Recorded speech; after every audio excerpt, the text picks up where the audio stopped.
Bake and ടേക്കിൻ്റെ പുതിയൊരു വീഡിയോയിലേക്ക് എൻ്റെ എല്ലാ കൂട്ടുകാർക്കും സ്വാഗതം. അപ്പോൾ ഇന്ന് ഞാൻ വന്നിരിക്കുന്നത് കോക്കനട്ട് ബണ്ണിൻ്റെ റെസിപ്പി ആയിട്ടാണ് വന്നിരിക്കുന്നത്. നമ്മൾ ബേക്കറിയിൽ നിന്നൊക്കെ വാങ്ങിക്കുന്ന അതേ ടേസ്റ്റിൽ തന്നെ നമുക്ക് വീട്ടിലും കോക്കനട്ട് ബണ്ണ് തയ്യാറാക്കിയെടുക്കാം. അപ്പം വീഡിയോ എല്ലാവരും ഒന്ന് ഫുള്ള് കണ്ട് സപ്പോർട്ട് ചെയ്യുക. ഇഷ്ടപ്പെടുകയാണെങ്കിൽ ലൈക്കും കൂടി ചെയ്ത് സപ്പോർട്ട് ചെയ്യണേ. പിന്നെ പുതിയതായി കാണുന്ന കൂട്ടുകാരാണെങ്കിൽ വീഡിയോ ഫുള്ള് കണ്ട ശേഷം സബ്സ്ക്രൈബും ലൈക്കും ചെയ്യണം. അപ്പോൾ നിങ്ങൾക്കുള്ള സമ്മാനങ്ങൾ ഉടനെ തന്നെ കിട്ടുന്നതാണ്. അപ്പോൾ നിങ്ങൾ ചെയ്യേണ്ടത് വീഡിയോ ഫുള്ള് കാണുക. അതിൽ ചോദിക്കുന്ന ചോദ്യങ്ങൾക്ക് നിങ്ങൾ കൃത്യമായിട്ട് ആ ഒരു കമൻറ്റ് ബോക്സിൽ ഉത്തരം കൊടുക്കുക കേട്ടോ. അപ്പോൾ നമുക്ക് ഈ ഒരു കോക്കനട്ട് ബണ്ണ് എങ്ങനെയാണ് തയ്യാറാക്കി നോക്കിയാലോ. അപ്പോൾ ഇത് തയ്യാറാക്കാൻ വേണ്ടി ഞാൻ ഇവിടെ ഒരു കൗണ്ടർ ടോപ്പിലേക്ക് 250 ഗ്രാം മൈദാമാവ് എടുത്തിട്ടുണ്ട്. എലക്റ്റിൻ്റെ മൈദാമാവാണ് എടുത്തിരിക്കുന്നത്. ഇനി ഇതിലേക്ക് ഞാൻ ചേർത്ത് കൊടുക്കുന്നത് 2.5 ഗ്രാം ഈസ്റ്റ്. നിങ്ങൾ ഇതുപോലെ സ്പൂണിൻ്റെ അളവാണ് എടുക്കണമെങ്കിൽ ഒരു 3/4 ടീസ്പൂൺ അളവിൽ എടുക്കാം കേട്ടോ.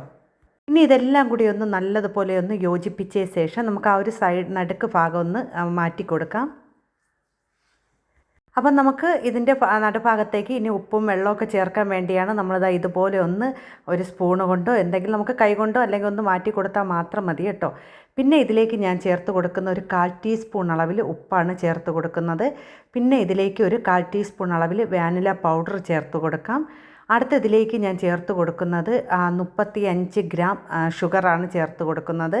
അപ്പോൾ സ്പൂണിൻ്റെ അളവാണെങ്കിൽ ഒരു 4 ടീസ്പൂൺ അളവിൽ ചേർത്ത് കൊടുക്കാം. പിന്നെ ഇതിലേക്ക് കുറച്ച് വെള്ളം ഒഴിച്ച് ഒന്ന് പഞ്ചസാര നല്ലതുപോലെ ഒന്ന് അലിയിച്ചെടുക്കണം. അപ്പോൾ നമ്മൾ ഇതിൽ ചേർക്കുന്ന വെള്ളം എന്ന് പറയുന്നത് 150 ml ആണ് ചേർക്കുന്നത്. അതിനുശേഷം മാവ് നല്ലതുപോലെ കുഴച്ചെടുത്തിട്ടുണ്ട്. ചപ്പാത്തി പരുവത്തിലൊക്കെ കുഴയ്ക്കുന്ന പോലെ കുഴച്ചെടുത്തിട്ടുണ്ട്.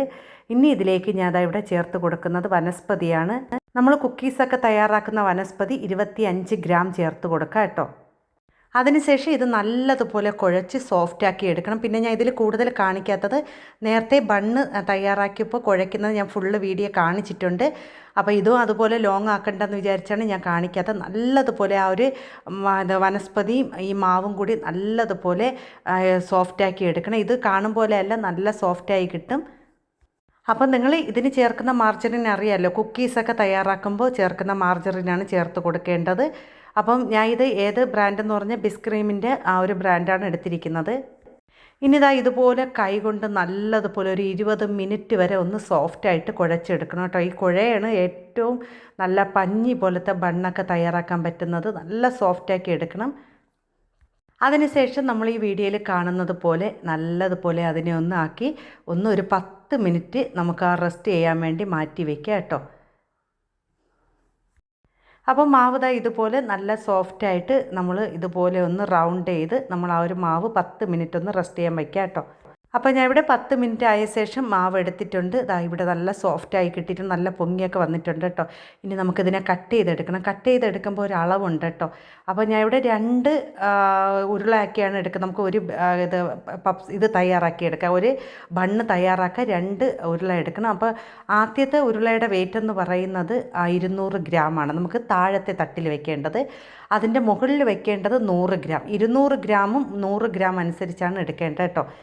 ഇപ്പം ഞാൻ ഇവിടെ കുറച്ച് മാവ് തയ്യാറാക്കിയത് കൊണ്ട് ഇപ്പോൾ 2 ബണ്ണ് തയ്യാറാക്കാൻ പറ്റും. ഒന്ന് നമുക്ക് വലിയ അളവിൽ തയ്യാറാക്കാം, ഒന്ന് ചെറിയ അളവിലാണ് കേട്ടോ. കാരണം നമുക്ക് ആ ഒരു മാവിൻ്റെ അളവ് ഞാൻ പറഞ്ഞു തരാം കേട്ടോ. ഇതിപ്പോൾ ആദ്യം നമ്മൾ എടുത്ത ആ 200 ഗ്രാമിൻ്റെ മാവ് ഇതുപോലെ ഒന്ന് നമ്മൾ എല്ലാം കൂടി ഒന്ന് ചുറ്റിച്ച ശേഷം നമ്മൾ കൈവെള്ളയിൽ വെച്ച് ആദ്യം ഒന്ന് ഇതുപോലെ ഒന്ന് ആക്കി കൊടുക്കണം. അതല്ലെങ്കിൽ നിങ്ങൾക്ക് എളുപ്പത്തിനെന്ന് പറയുന്ന ആ ഒരു കൗണ്ടർ ടോപ്പിലിട്ട് നമ്മൾ ആ മാവ് ഒന്ന് ഷേപ്പാക്കി എടുക്കണേണ് കേട്ടോ.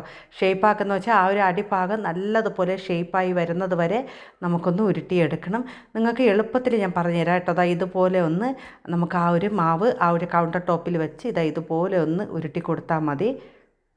നമ്മൾ നല്ലതുപോലെ ഉരുട്ടി അത് ഷേപ്പാക്കിയില്ലെങ്കിൽ നമുക്കത് ചെയ്ത് വരുമ്പോൾ അത് പൊട്ടിപ്പോകും കേട്ടോ. ഇതിപ്പോൾ 200 ഗ്രാമാണ് ഉരുട്ടി വെച്ച്, ഇനി 100 ഗ്രാമാണ് കേട്ടോ. അതേപോലെ ഒന്ന് ഉരുട്ടിയെടുക്കുകയാണ്. അപ്പോൾ ആ മാവും ഞാൻ ഇതുപോലെ ഒന്ന് ഉരുളാക്കി എടുത്തിട്ടുണ്ട്. രണ്ടാമത്തെ ബണ്ണിൻ്റെത് എനിക്ക് വലിയ ബോൾസ് 100 ഗ്രാം, ചെറിയ ബോൾസ് 50 ഗ്രാമാണ് കിട്ടിയത് കേട്ടോ. അപ്പോൾ ഇവിടെ 2 അളവിൽ ഞാൻ തയ്യാറാക്കി എടുക്കുന്നുണ്ട്. അപ്പോൾ നമ്മൾ ഉരുട്ടുന്നതാണ് ഏറ്റവും പാടായിട്ട് എനിക്ക് തോന്നിയിട്ടുള്ളത് കേട്ടോ. കാരണം നമുക്ക് ആ ഒരു ഷേപ്പിൽ നമുക്ക് കിട്ടണം. അപ്പം ഞാൻ ദാ ഇവിടെ എല്ലാം ഒന്ന് ഉരുട്ടി ദാ ഇതുപോലെ വയ്ക്കുകയാണ് കേട്ടോ. കാരണം നമുക്ക് ഇത്തിരി നിങ്ങൾക്ക് വേറെ ഒന്നും പാടില്ലെങ്കിൽ ഈ ഉരുട്ടുന്നതാണ് ഇത്തിരി ചിലവർക്ക് ആദ്യം ബുദ്ധിമുട്ടായിരിക്കാം. നമ്മൾ വീണ്ടും വീണ്ടും ചെയ്താൽ മതി കേട്ടോ. ഒരിക്കൽ നമ്മൾ ചെയ്തിട്ട് ശരിയായില്ല എന്നും പറഞ്ഞുകൊണ്ട് ആരും പിന്മാറണ്ട. അത് വീണ്ടും വീണ്ടും നമ്മൾ ചെയ്തെടുക്കുക കേട്ടോ. ഇതിനധികം വനസ്പതിയൊന്നും വേണ്ട, കുറച്ച് അളവിൽ മാത്രം മതിയല്ലോ. അപ്പോൾ ഞാൻ ഇവിടെ 4 ബോൾസ് ഉരുട്ടിയെടുത്തിട്ടുണ്ട്. ഇത് ആദ്യത്തേത് നമ്മൾ 200-ഉം 100-ഉം, രണ്ടാമത്തത് 100-ഉം 50-ഉമാണ് കേട്ടോ. ഇനി ഇതിന് വേണ്ടിയുള്ള ഫില്ലിംഗ് തയ്യാറാക്കാൻ വേണ്ടി ഞാൻ ഇവിടെ കുറച്ച് തേങ്ങ ഇതുപോലെ നീളത്തിനാണ് നമ്മൾ ഗ്രേറ്റ് ചെയ്തെടുത്തിരിക്കുന്നത്. പിന്നെ ഇതിലേക്ക് ഞാൻ ചേർത്ത് കൊടുക്കുന്നത് നമ്മൾ ബ്രെഡ് ക്രംസാണ് കേട്ടോ. ബ്രെഡിൻ്റെ പൊടിയാണ് ഞാൻ ചേർത്ത് കൊടുക്കുന്നത്. അത് 2-2.5 സ്പൂൺ അളവിൽ ചേർത്ത് കൊടുക്കുക കേട്ടോ.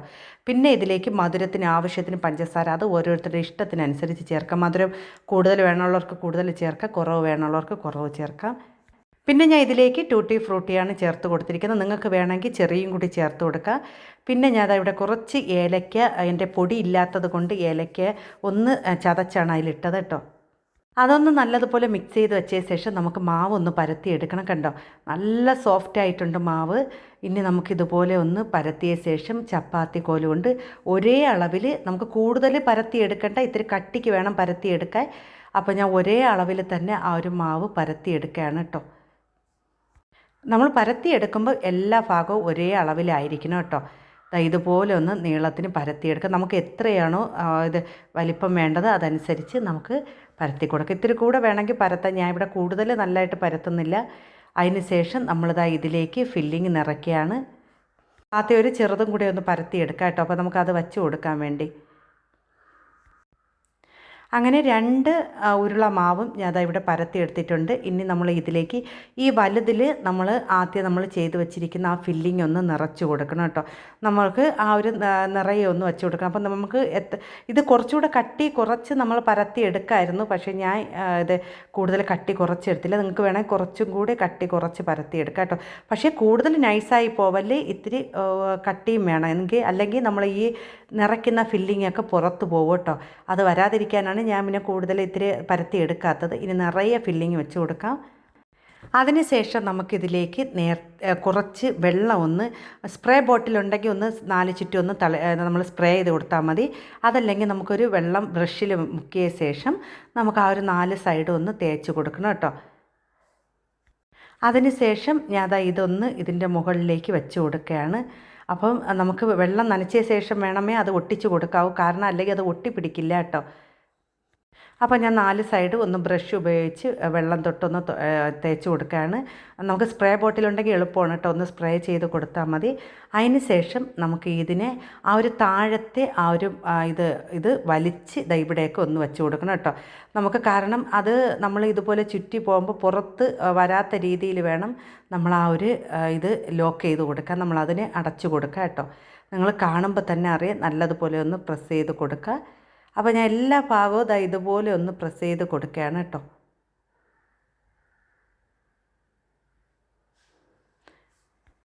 അപ്പോൾ ഇതിവിടെ നല്ലതുപോലെ അത് ജോയിൻ ചെയ്തെടുത്തിട്ടുണ്ട്. ഇനി നമുക്ക് നല്ലപോലെ ഒട്ടിയിരിപ്പുണ്ട്. ഇനി നമ്മൾ ബേക്ക് ചെയ്യാൻ ഉപയോഗിക്കുന്ന ആ ട്രേയിലേക്ക് ഇതിനെ ഒന്ന് കമത്തിയാണ് വെച്ച് കൊടുക്കുക. നമ്മൾ നൂത്ത് വയ്ക്കല്ലേ, ഇതുപോലെ കമത്തി ഒന്ന് വെച്ച് കൊടുക്കുക കേട്ടോ.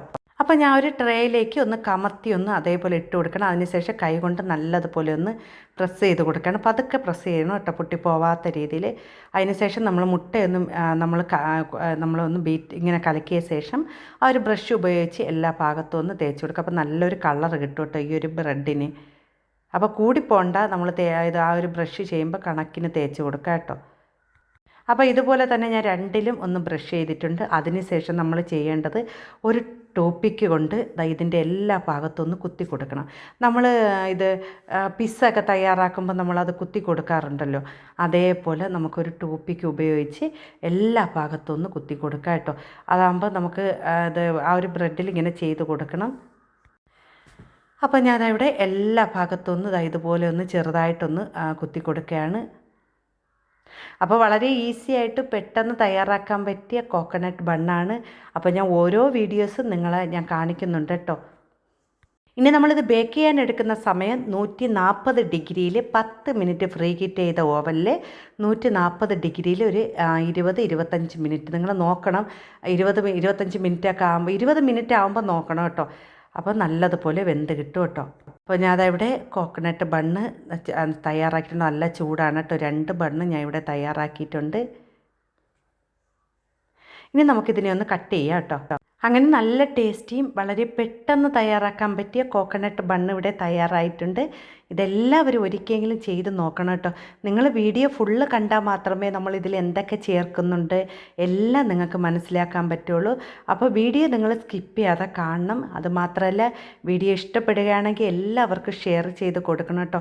കേക്ക് ഉണ്ടാക്കാൻ പഠിക്കാൻ ആഗ്രഹമുള്ളവർക്ക്, അതുപോലെ തന്നെ ബേക്കറി ഐറ്റങ്ങൾ ചെയ്യാൻ ആഗ്രഹമുള്ളവർക്ക് എല്ലാവർക്കും ഇത് നിങ്ങൾ അയച്ചു കൊടുക്കണം.